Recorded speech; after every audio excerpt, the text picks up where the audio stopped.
right, so I'm going to share my screen. I had family. Okay, share screen too. Um, can you see it says the art of the ginkgo? Yeah. Yes. Okay, Oh, yeah. fantastic.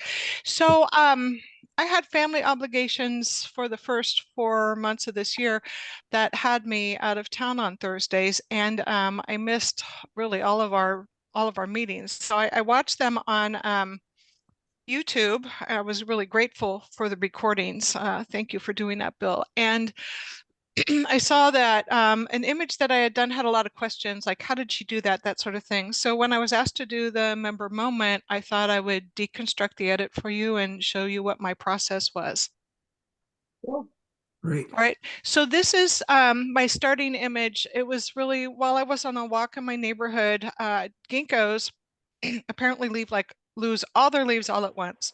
So all these leaves hit the ground, and I thought it was really beautiful. And ran home and grabbed my camera. I wasn't sure what I wanted to do with them. I played with it for a little bit, but I decided I wanted kind of an Escher-like piece where I had someone actually creating this as a piece of art. So I found in my art supplies, I found some kind of matching yellow paint and dabbed it on the paintbrush and took photos of my hand, and I'm holding the camera with one hand and taking the picture with the other. So trying to get one that's not blurry, or I'm not moving too much, or that sort of thing. Um, so I had the hand that was going to be painting the leaves on the image. Ellen gave us a really great member moment where she deconstructed some images using find edges, and that was really inspirational for me. And I appreciate all that she shared with us. And I was looking at find edges to give me the kind of sketch quality that I wanted for that portion of the image, and it was really okay. But it didn't give the results that I really wanted. So I remembered taking a tutorial, this is years ago, so my brain, right? But glowing edges, which I used, and then I inverted it and desaturated it. Now I did have to change my image from 16 bits to 8 bits in order to use the filter gallery in Photoshop. So that's something, if you're trying this, if you're not familiar, it's image and then mode and changing it from 16 to 8 bits. So when I did Control I to invert and Control U to desaturate, this is the result that I got. And that was more of what I was looking for the sketch part of the piece. And then it was just a matter of putting them together and using blending modes and deciding where I wanted the paint to stop and where I wanted the underlying drawing, and flip my hand over so it's a right-handed image, and just had to make decisions like the end of the back tip of the brush is Escherized, I guess. Did I want to do that or not? That sort of thing. And I did use an oil paint filter on the painted parts to give that more realistic look. So that's what I wanted to share with you guys tonight. And don't know if you have any questions. I grew up with a 5-story tall Japanese trained ginkgo tree that would drop all its leaves in one weekend, and there were so many leaves it came up about 6 feet at the base of the tree. Wow. They're really extraordinary. I do monoprinting as well, and I just love using the leaves in my prints. They're fantastic trees and ancient. Yes. All right. There's some more questions.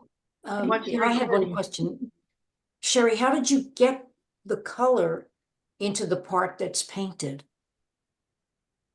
The color well, that's the actual color of the leaves. That's the color. Yeah, I'll go back to the very first one. That's the picture that I took. One. Okay, so yeah. It's different layers then. Yeah, it's different layers, and either showing the layer or blocking the layer using white or black. Wow. in Photoshop to decide, what I wanted you to see, which part of which layer I wanted you to see, where I wanted, some of it it's fully, the color's fully there. Some of it's a bit more transparent in different places. Yeah. And then of course I put a little yellow right there where I was painting.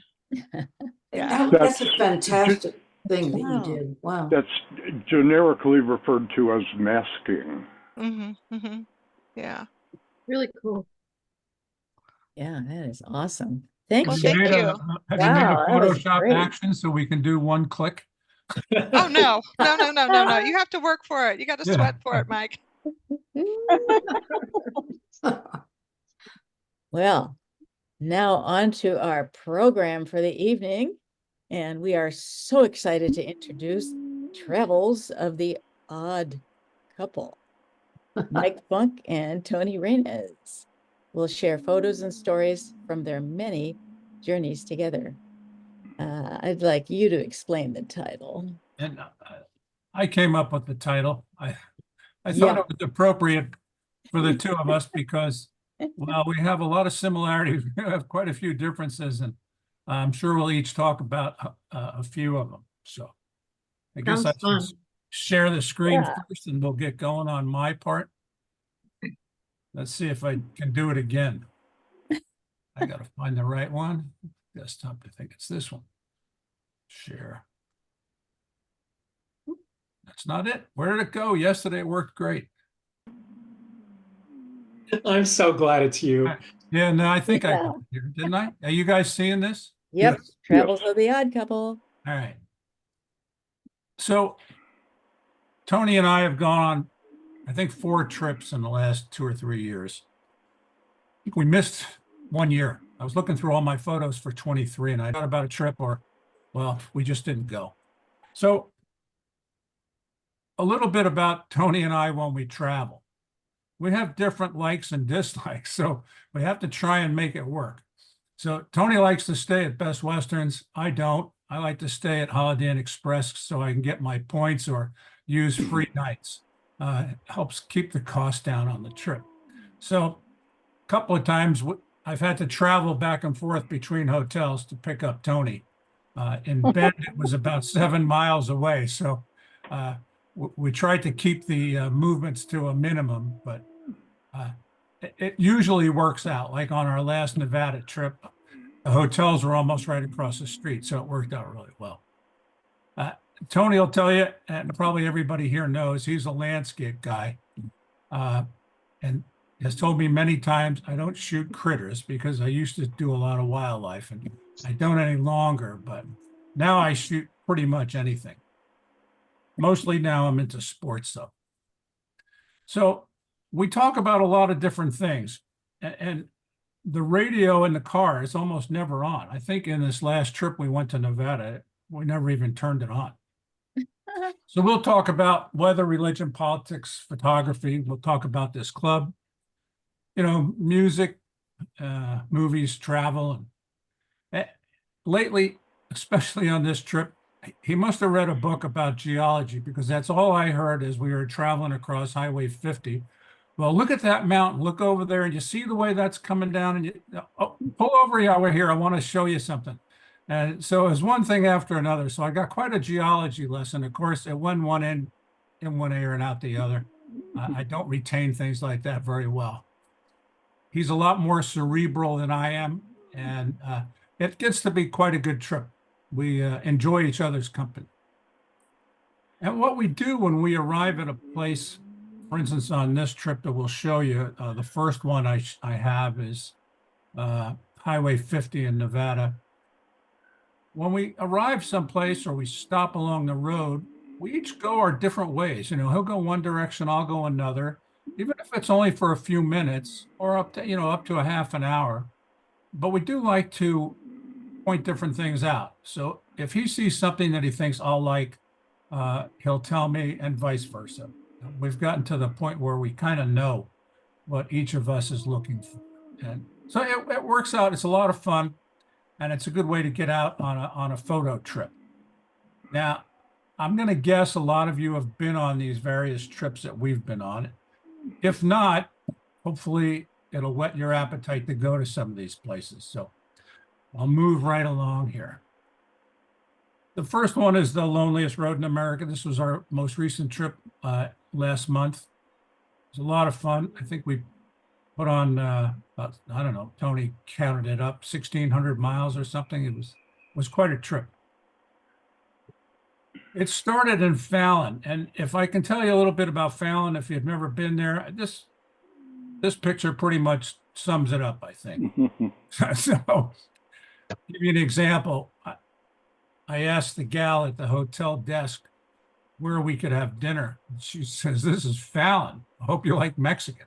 So ultimately, we just found a diner that actually was pretty good. And I had something I hadn't had in a long time, liver and onions. Whether you like it or not, it was actually pretty good. So in the evening, before we got started on the trip the next day on the road, we went out exploring, driving the back roads, and ended up getting a few shots of the countryside. The following morning, we knew that Fallon Naval Air Station had become Top Gun. They had moved it up here from Miramar. And so we were hoping to catch some planes. Of course, we went to the wrong end of the runway for the first hour we were there. And ultimately, we did find the right place. It was never really perfect, but we got some good shots. Now, I think, Linda, you shoot Canon, don't you? I think you shoot Canon. Yeah. Well, Yeah. I do. I shoot a lot of, eye detection. Well, they also have animals, and I used to use it all the time with birds. And so I set it to birds, basically. Oh, And as soon as it caught a plane, it just locked right on, and I was able to catch the planes. Of course, they were going pretty fast, but nice. yeah, it's a good way to catch airplanes if you're out there. Put it on animals if you're a cannon shooter. Let me interject right here. I had no luck at all. Yeah, Tony was shooting and going through pictures, and he just couldn't get it. So I got a few good ones. This one, yeah, shows you how close they were right above our head. So it was a lot of fun. So when we left there, have most of you driven Highway 50? Yes. Yeah. So I've done it a few times. Done it on a motorcycle. I've done it with an RV. I've done it in a car. It's really a fun trip. And this particular week that we went, this few days, the weather was great. There was a lot of snow on the mountain, so it was really beautiful. We went by Sand Mountain. I think that's what it's called. Sand Mountain was right outside of Fallon. But there's only a few people out there. One guy on a four-wheeler going up the mountain, but everybody else was sleeping, so we really didn't stay or bother to stop for very long. And the next place we hit was Middlegate. It's a bar restaurant where you can get a burger and a drink, and it's quite an interesting place. Dollar bills all over the ceiling. This is what it is. Wow. And outside of it, they have all these, not all, but they have, I don't know, 6 maybe old cars kind of half buried in the ground. So Tony's walking one way, I'm walking the other. We got a few photographs. And then the road, we just started heading out. We saw a lot of this. Plus, Tony will have other ones with mountains in the scene, but it's really a nice drive, especially with the good weather. The first town we hit was Austin, and there's not a lot there, but we did see this general store on the side of the road. And so I happen to like black and white now, and I shot this in black and white. Really gives you an idea of the history. Then we went through Eureka, had lunch, actually turned out to be quite a good lunch. And then on to Eli, I forget how it's pronounced. This was the following morning. There wasn't very many people out, but I don't think it gets much busier than this, even in the middle of the day. There's not a lot there this time of year. But our goal there was to go to this railroad museum. And I think Gary's been there once or twice. And the museum is really nice, but the best part of this is you can actually walk around the railroad yard. You can walk all over the place, into the buildings. You can talk to the employees. It's a lot of fun. and the people there were very friendly. And you could spend hours at this place. This was inside one of the garages for these rail cars. This was just handheld, doing a 3-shot group and putting them in HDR right in the afternoon, late afternoon. The following morning, Tony suggested we go back when they opened, which we did, and was very fortunate. It turned out to be a great idea because they were pulling engines out of this garage. So we were getting a lot of smoke, which you'll see in a little bit on both of our slides. And they had some interesting cars that they've been working on, and they'll pull them out, they'll work on them. And actually, in the winter, you can pay to go on a weekend photo journey. I forget what they call it. I believe it was $750 for a day, where you can go out there. They'll take out the engines, the steam locomotives, and they'll put you on the side of the tracks. You can photograph them. I think they even let you ride on them. It would be great if it was convenient to get out there. I would do it, but to take the time to drive out there, I don't know. You'd really have to love railroads, but if you do, it's a fantastic opportunity. You can see the morning we went back, got pretty smoky inside, so I didn't stay all that long in there, but it was quite a sight to see these various pieces of equipment. So another trip we did was Central Oregon. This was actually, I think we've done Oregon twice now, Central Oregon. We generally stayed in Bend. The first this trip, most of these slides we stayed in John Day, I believe it was, out by the park. And I think that this pretty much sums it up. Why carry why say something if you can carry a camera? So when we crossed the border into Oregon, this was the May 10th, 22, it started snowing like crazy. So we ended up having to drive through this. But it presented some really nice opportunities for photographs. We stopped at this Lake Abert. I had to write that on there because I would have forgot. And we kept going back and forth, Tony and I. What was the name of that place? But it's really a beautiful lake with a lot of great photographic opportunities. We went up to John Day into the park they have up there. Quite a varied thing from snow to this. And then probably everybody has seen these things up at the park. Really quite a sight. And you try and figure out the best way to photograph them was kind of, so I have close-ups, I've got distance shots. It's an interesting place if you like geology. And this year, Tony wasn't into geology like he was this year. So might have been better this year. And then we hit Smith Rock State Park. If you haven't been there, it's a great place to go if you're a rock climber. You walk down from a higher elevation down to the river, and there's all sorts of photographic opportunities. We happened to hit it on a day where it was foggy. So a lot of fun, but we had to search for compositions. So here's Tony doing what Tony does with landscapes. Another shot of the park from along the river. And we saw probably a dozen climbers, I think, when we were there. Fortunately, we had long lenses with us. One of the places we stopped was this Wickiup Reservoir. And the year we were there, it was way down. I did some research, and the last time I saw it this low was in 2015. It was 9% left in it. So really a very strange landscape with all the tree stumps. And you can see even going up higher away from the lake, you get that type of thing. Then we hit, we like to do the back roads. And so we would cruise the back roads, and we came up to Shannakill, little kind of an abandoned ghost town. with a few people there. I think in the summertime, they have an ice cream parlor that they operate. But it's a great little place to walk around.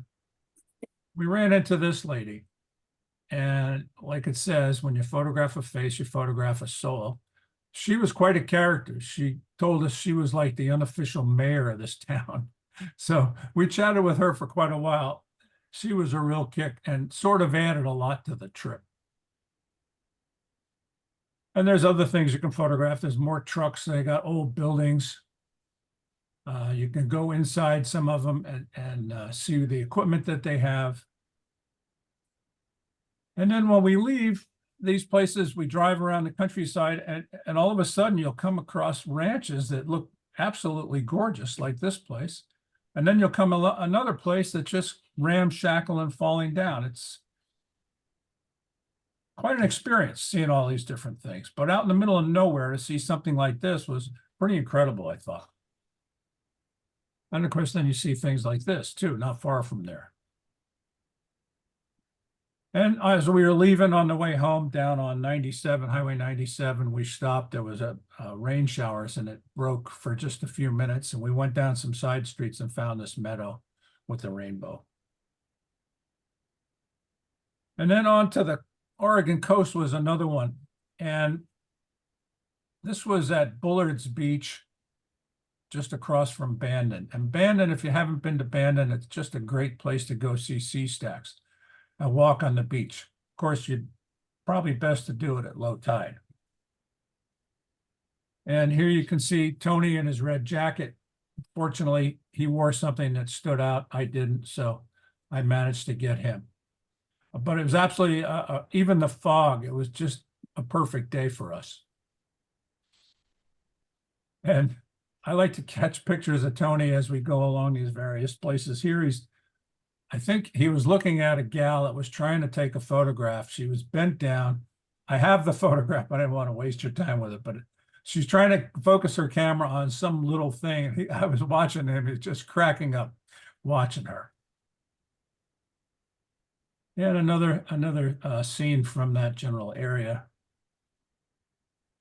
And the sand, the whole Oregon coast really does present a lot of opportunities.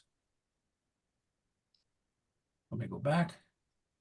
People looking at all the driftwood, there's huge pieces of wood.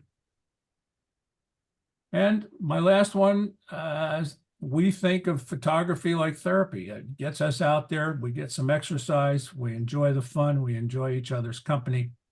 And it's just a great way to spend a few days on the road. So now if I can get out of that. That was fun, Mike. Wonderful. I That was hope- great. Great Hope- images. Hope if you haven't been there, that you'll at Portfolio. least give it a try. Now, let me see if I can find you guys again. Okay, Tony, you want to go? Yeah, sure. Hard act to follow, Mike. Yeah. That's me. Oh, stop share. Okay, maybe that'll help. There I am. Okay, so I got share now, Bill. Yep. We can see you.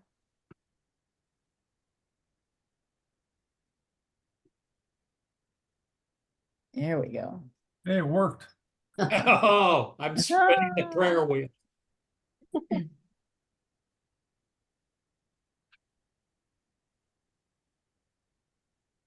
You can read this yourself. Now, I'm the driver all the time. I'm not a very good passenger.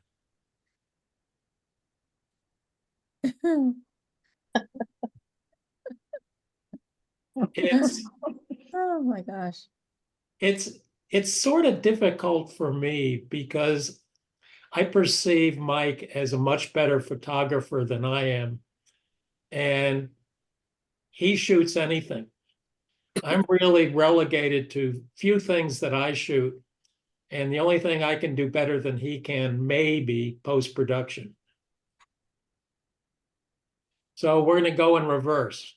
I'm going to start on the coast.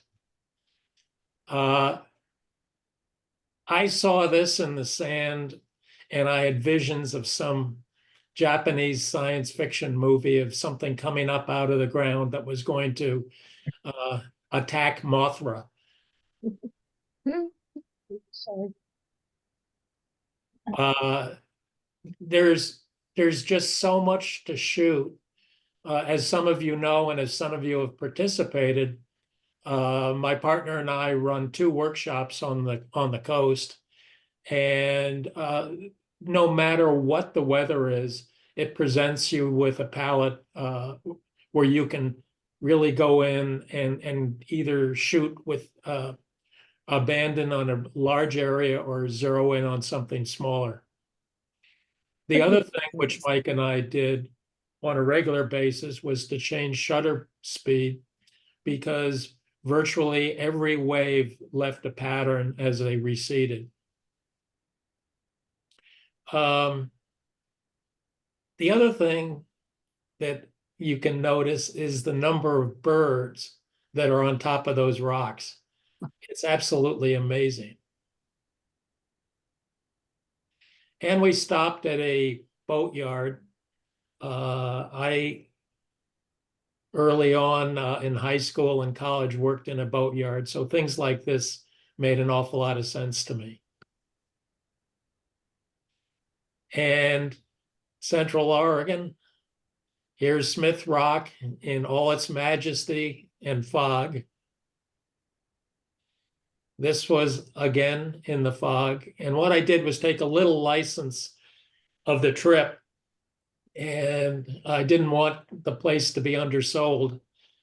So I included 2 images from another trip there. And it's absolutely stunning. This is looking north from not far from the parking lot. And that's looking to the south. Wow, beautiful. Shalco, Mike got to the old fire engine before I did, but I got to this before he did. One of the things I love about shooting with Mike is the 2 of us have been out enough to be really cognizant of where the other person is and trying realistically the best you can to stay out of the other person's shots. Here's the same lake again. Mike's clouds are much better than mine here, but I like my light better. This is looking to the north, sort of close up. The color of the water was absolutely amazing. And this is the same shot from a distance.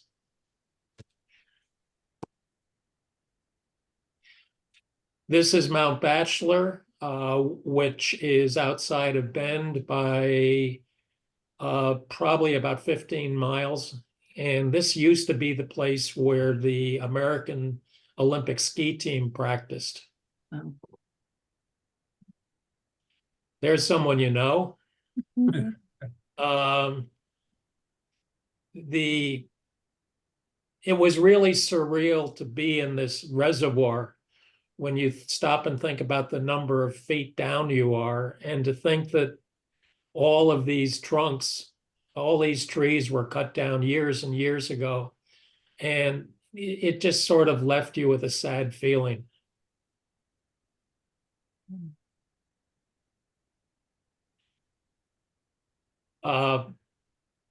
Just to pull out something from the geology book, this whole area is volcanic, and there are a number of volcanoes in the area of what they call Cascadia. And we weren't that far from a number that surrounded us. Nearby was a place called the Three Sisters, and that's also cinder cones and volcanoes. As we were going around this area, I can't remember who saw it first, but there was this marvelous little pond, stream, and it was very early morning light, and we must have spent probably 45 minutes to an hour here, and neither one of us fell in the water. A miracle. Yes. This is Shasta coming back from one of our trips. And it was amazing that the sun was shining down in certain areas. And if you look up at the mountain, and anyone who's been by Shasta knows this, that the mountain creates its own weather. And that's a very good example of it right there. Yeah. Well, I will not bore you with how this all was formed, but I will tell you that this area of many ranges and big basins basically goes from Canada down to Mexico and from the Sierra all the way across to the Wasatch.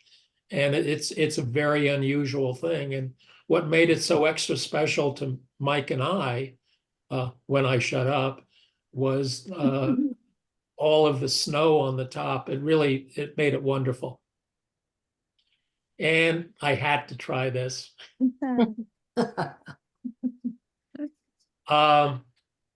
As you would gather, Mike and I, if we saw something that was a potential grab shot, would go for it.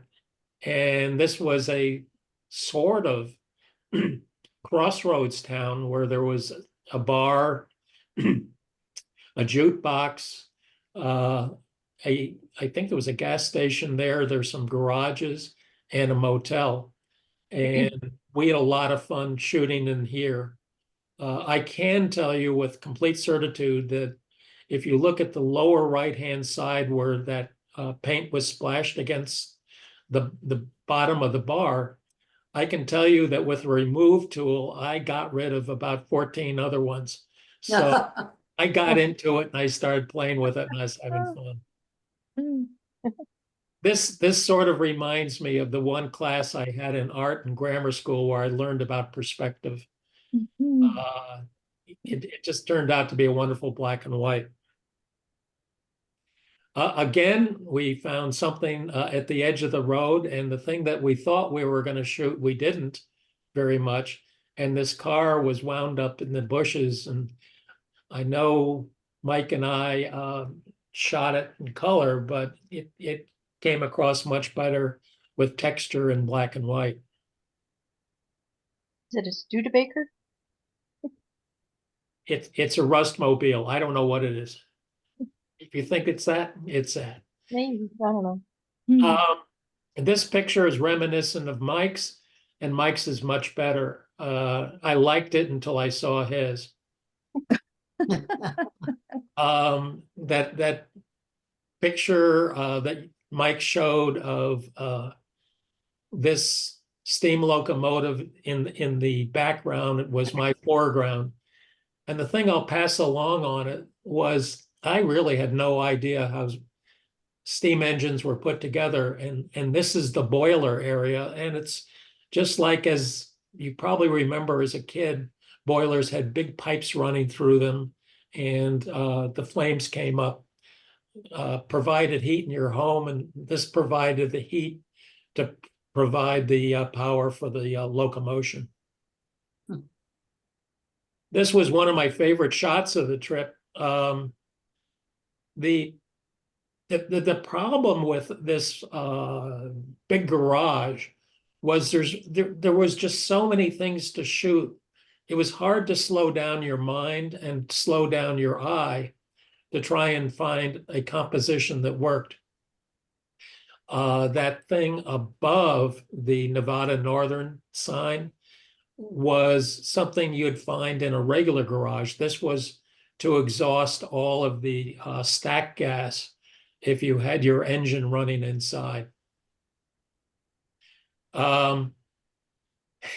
They were trying to get a crane car out that was behind the orange locomotive, behind the blue locomotive, and it was back there.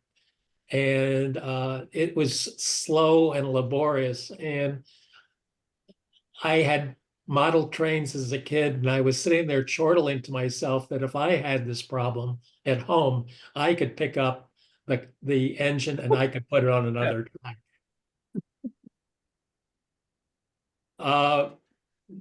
The crew that works this museum, what would you say, Mike? 7 or 8 people? Yeah, yeah. And it sort of looks like it becomes a job for life. They have a real relationship with this equipment and pride of ownership, and they take absolutely perfect care of it. I couldn't resist this image.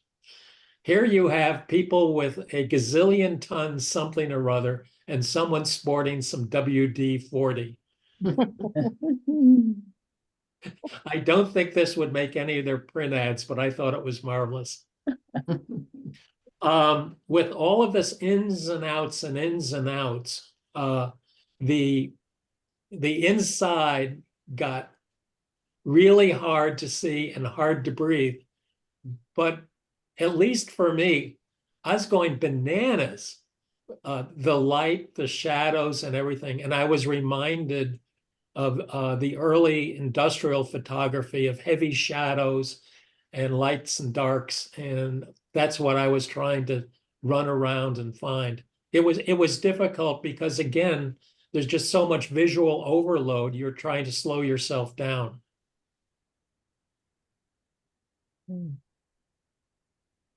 I will tell you that on these I cheated.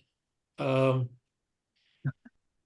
shot bracketed, and what I was doing was taking the least exposed image as my bottom one and the most exposed image as the top one. Now I was on a tripod, so that what I could do is I could mask out the top one, and then I could paint in the highlights to make them stronger. Probably to our eyes, it looked a little bit like this, but this was my shortcut to getting drama. Nice. And that's Mike. We both could only take so much of it, but the lights and the shadows were just unbelievable. And another thing I like about shooting with him, we seem to have the same time clock. And having taught workshops, there's always someone that says, hey, could I have another 5 minutes? And I think with Mike and I, the most either one of us had to wait was maybe 2 or 3. Okay. Mike is actually wearing a black top. But he's given me so much grief about my wearing my orange one that I felt I had to at least give him a colored one. Yeah. On the way back, we headed southwest out of Ely, and we were heading towards Bishop, and we ran into this windstorm. I've seen 1 or 2 pieces of tumbleweed go across the road, but I've never seen this many, and then seen more to the right in a pile. So that was a first for me. So we overnighted in Bishop, which is personally probably my favorite place to be, maybe in California, but definitely in the Eastern Sierras. So we went out the next morning just as dawn was coming up, and we are now probably 2/3 of the way up out of the Owens Valley. And it's about 3,000 to 4,000 feet up. This isn't the most dramatic picture you'll see, but I also keep shots of things that have particular memory to me and make me feel good. And I'm looking down at a place that I love to be. And Mike had his GPS going, so I had to have a shot of that. It actually got up to 8,000 feet a couple of times. Yeah. And every time I'm on the overlook over mono, I always take an image of this. It's so good to be going to a place that I so love to be in. So I added up these 3 trips, or 4, actually it's 4 trips. It was 2 trips to Central, 1 to the coast, and 1 to Ely. We logged over 4,000 miles. And I have to tell you, with great humility, I'm looking forward to the next 4,000. Yeah, Mike's a great guy to travel with. a lot of fun. Anyway, I'm sure, you know, we've all traveled with people probably over the years, but the 2 of us do make it work. We have our own time, you know, we can take a nap in the afternoon and then go out to dinner and enjoy it.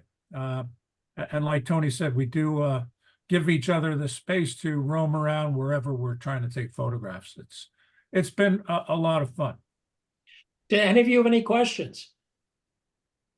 When you were inside, did you you were able to bring in your tripod, or did you really beef up your ISOs? No, I was on my tripod, Linda.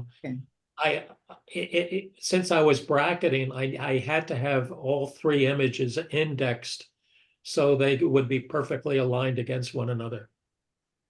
Yeah. When we got there the first day, I took a bunch of shots without a tripod. And they turned out pretty well, but I had to crank the ISO up pretty high.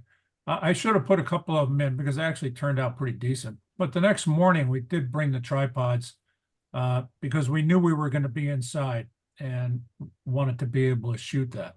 So it worked. They don't mind. You can bring tripods in. So your bird tracker tracked the plane, huh? Yeah, that was pretty sharp. That's Yeah, Oh, it was. yeah, good shots. My camera got a seagull. Was it by accident? No, that's the best shot of the day. Oh. Yeah. Yeah. Yeah, the train museum in Ely, boy, what a great place to visit. I had one shot that I showed at Club that we happened to be there a morning when they brought out the steam engine. And if you ever decide to go there, like if you're going to Utah, drive 50 and stay overnight in Ely and catch that place the first thing in the morning.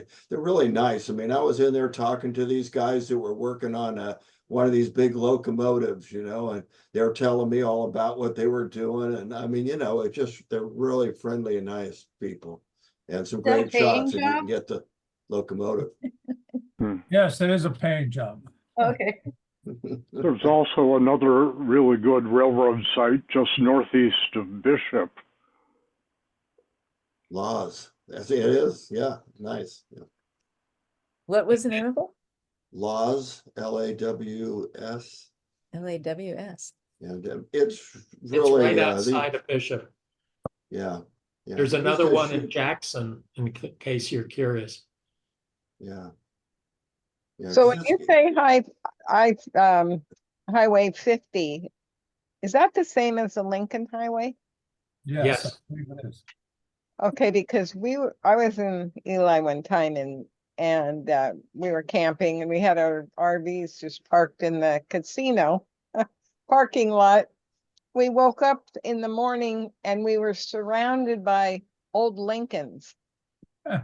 And these Lincolns were in a club and they were doing the entire Lincoln Highway, and they just happened to land where we were. And we had all these cars we could take these pictures of. So we never found the train station. Never saw that part. Well, you'll have to go back.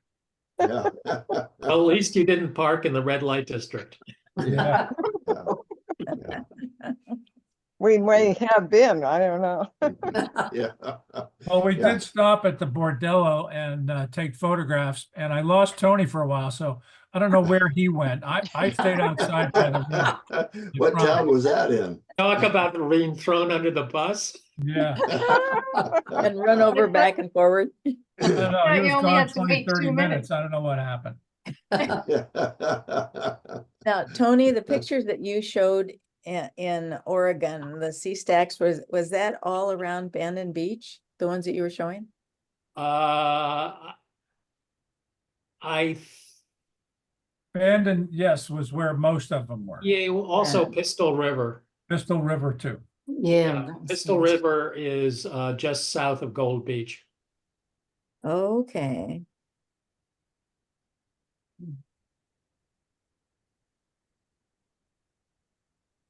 Yeah, well, thanks, guys. That was good. Yeah, you it was know? very fun. Yeah, that Yeah, was but- fun. Thanks for the Excellent. opportunity. That was Yeah, makes me want to pull out some of those pictures that I took of the Railroad Museum in Ely, you know, and do some black and whites, because I don't think I did any in black and whites, but you guys did a great job with your black and whites. Oh, they were It's wonderful. fun. Mhm. It's My a lot God. of fun. All those old places, cheapers. Yeah, it's good to see. I mean, there was so much more. There was, we pulled over one time outside of Austin, I believe it was. There was as you climb out, there's a big winding hill, and you get to the top, there's a pullout. And there was a big cross with an American flag and several whiskey bottles down at the base. And I think they even had a solar light on it, and they had a guy's name. So I took the photograph and I was going to put it in here, and I said, no, I don't want to put too many in. And so I found a newspaper article on what happened. And the guy was driving a car, and a semi crossed the double yellow line and killed him. And his young guy, I think he was like 24 years old. Kind of a shame, you know, but somebody takes care of that thing up there. The flag was in decent shape, and it was well cared for. Oh, that was- Amazing the history you can find out in these places. Yeah. What's the next trip you guys are gonna do? I don't know yet. We're working on it. Yeah, we haven't talked Where- about the next one. Haven't you been? I'd like to Oh, go wait a up to minute. Washington Been again. everywhere. I'd like to go up to Washington to photograph waves. I think, what is it? Cape Disappointment or Deception or something? Oh, One yeah, of yeah. Yeah. Just them. Yeah, Mike- maybe Washington. Mike, Yeah. that's a bridge. That's a great, That's right. I know Whidbey Island, but there's another place where you can shoot waves from the coast, and I forget the name of it right now. Yeah, Isn't somebody there a gave a place- presentation on the waves that was from there. I think you mentioned, Yeah. Is that Yeah, Clifton? one of those. What, Better 2 places years up there. ago? Yeah, that was a Yeah, great his name was presentation. Tim something. Clifton. Tim Clifton. Tim Clifton. Clifton, yeah. Oh, You can find the YouTube probably on it. Oh, Yeah. Yeah. Really good. before we go, I'd like to make one shout out, and that's to Bill. He simplified all of my screw ups of using this medium, and it actually worked perfectly for the very first time tonight. that's Yeah, cool. awesome. makes perfect. Yeah, very We good had a job. rehearsal yesterday. That's great. Well, It didn't thanks go for well. doing this. Well, thank you all, guys. Thank Appreciate you. it. Thank Thank you. you. My Thank you. God. Welcome to the Yeah. club, Joan. It was nice to meet you. Yep. Yeah. I'm looking forward to Fabulous see your to be- images. We Yeah. have some good people. Thanks, Sherry. All right. Thank you. Thanks, Good night, Sherry. everybody. Good night. Night, everyone. Right. Night. All right. Memorial Day.